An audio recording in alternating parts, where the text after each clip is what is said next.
tidak kak, benar.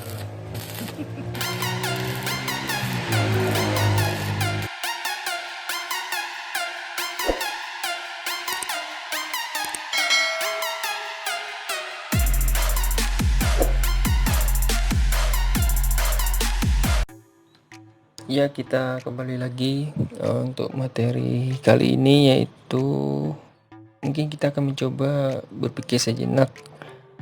Pernahkah kita berpikir bahwa dalam kehidupan sehari-hari itu kita selalu memanfaatkan listrik? Kira-kira benda apa aja yang memerlukan untuk memanfaatkan listrik? Mungkin langsung kepikiran bahwa misalnya televisi ya. Jadi ada televisi yang sering atau biasa kita tonton setiap harinya yang memanfaatkan sebuah listrik. Kemudian ada laptop yang biasa kita gunakan. Terus ada apa lagi kira-kira? Mungkin kulkas atau lemari es yang biasa sering kita gunakan untuk mendinginkan. Jadi listrik merupakan suatu bentuk energi yang mudah diubah ke dalam bentuk energi yang lainnya. Jadi listrik juga dapat dibangkitkan melalui berbagai cara dan dari beberapa sumber, sehingga membuat seperti televisi, laptop dan lemari atau kulkas bisa menyala gitu. Listriknya, jadi listrik merupakan salah satu bentuk dasar energi yang berhubungan dengan muatan listriknya, yaitu suatu partikel dasar seperti elektron dan proton. Tapi enggak kesetrum juga. Kemudian jadi dalam fisika itu ada dua macam untuk listrik itu, yaitu pertama listrik statis, kemudian ada listrik dinamisnya. Pada bab kali ini kita akan membahas mengenai listrik dinamis, khusus di listrik dinamis ya. Sedangkan untuk listrik statisnya itu berkaitan dengan muatan ya, jadi muatan listriknya. Kemudian untuk listrik dinamis itu berkaitan dengan arus listriknya. Jadi misalnya untuk listrik statis, bahas sedikit, itu misalnya mengandung muatan positif dan muatan negatif. Kalau muatan positif berarti banyak mengandung proton ya, sedangkan untuk muatan negatif mengandung elektron. Kalau masih ingat dengan apabila muatan yang positif dan negatif, berarti sifatnya pertama dia akan saling tarik menarik ya. Jadi saling tarik menarik. Kalau muatannya itu sama, yaitu misalnya muatan positif ada muatan positif juga, maka sifatnya akan saling tolak menolak. Itu yang gambar sedikit untuk listrik statis. Kemudian kita akan bahas tentang listrik dinamis. Jadi listrik dinamis atau arus arah ini kira-kira misalnya ada zat padat, zat cair, dan gas ya. Jadi misalnya ada zat padat, zat cair dan gas yang dapat mengaliri arus listrik, kira-kira disebut apa? Ya, konduktor ya. Jadi konduktor itu zat padat, zat cair dan gas yang dapat mengalirkan arus listrik. Kemudian kalau kebalikannya, zat padat atau benda-benda yang tidak dapat mengalirkan arus listrik disebut, masih ingat nggak? Isolator. Jangan lupa. Jadi isolator bahan-bahan yang tidak dapat mengalirkan arus listrik. Ini kaitannya nanti untuk materi selanjutnya.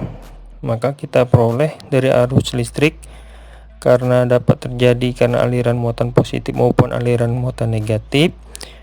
Maka arah arus listriknya disepakati dengan arah aliran muatan positif. Jadi dari positif arusnya itu ke negatif jalannya. Sedangkan kuat arus listrik ya didefinisikan sebagai jumlah muatan listrik yang mengalir melalui penampang sebuah konduktor tiap satuan waktunya, dan dituliskan dengan persamaan sebagai berikut. Misalnya I sama dengan delta Q per delta T. Delta Q itu merupakan jumlah muatan listrik yang mengalir melalui suatu penampang konduktor dalam selang waktu delta T-nya. Sehingga untuk arus searah atau arus listrik dinamis, jumlah muatan listrik yang mengalir melalui sebuah penampang konduktor setiap waktu adalah tetap. Sehingga I-nya itu sama dengan delta, nggak pakai delta lagi ya, berarti udah Q per T-nya. I itu apa? I adalah kuat arus listrik dengan satuannya ampere atau disingkat A. Q-nya itu muatan listrik yang untuk satuannya kolom atau disingkat C, dan T-nya itu adalah waktu. Kemudian kalau kuat arus tadi kan merupakan besaran skalar, tetapi dalam fisika terdapat sebuah besaran rapat arus. Nah, itu ada besaran rapat arus yang merupakan besaran vektor. Jadi rapat arus didefinisikan sebagai kuat arus listrik tiap satuan luas penampang konduktor. Nah, dapat tahu dituliskan dalam persamaan J sama dengan I per A. Itu dengan J-nya itu adalah rapat arus, A per M kuadrat, terus A-nya itu adalah luas penampang konduktor M kuadrat.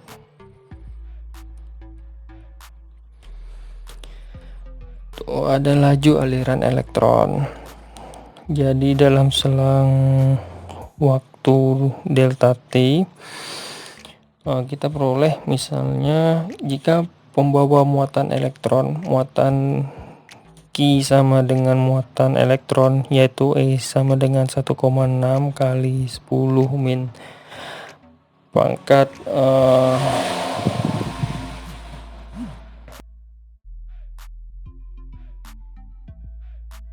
muatan Q sama dengan muatan elektron, yaitu E sama dengan 1,6 10 pangkat min 19. Oleh karena itu arus listrik yang mengalir melalui kawat konduktor juga dapat ditentukan dengan persamaan berikut. Samanya J sama dengan VDE kali N kali A. VD-nya apa? Untuk I dulu ya, ada I juga di atas, berarti I-nya tetap seperti tadi, kuat arus listrik. Terus ada VD, laju aliran elektron. Jadi VD itu laju aliran elektronnya.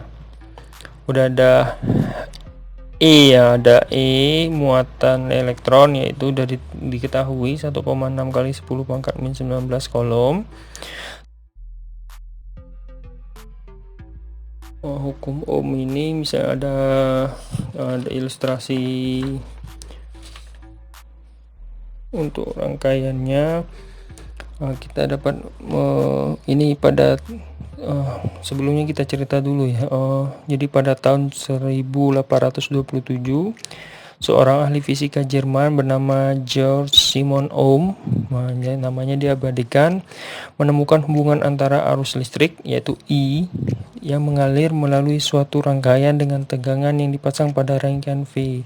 Itu jadi ada rangkaian dengan tegangan V ya, jadi V. Terus hubungan V dan I itu diperoleh oleh Ohm melalui percobaan secara empiris.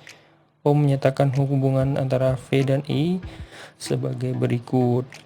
I sama dengan tegangan dibagi R-nya itu adalah resisten. Resisten itu adalah hambatan listriknya. Jadi hambatan listriknya dilambangkan atau kita tulis saja I nya itu sebagai arus listrik, V nya itu tegangan volt, dan R itu hambatan atau rambatan ya.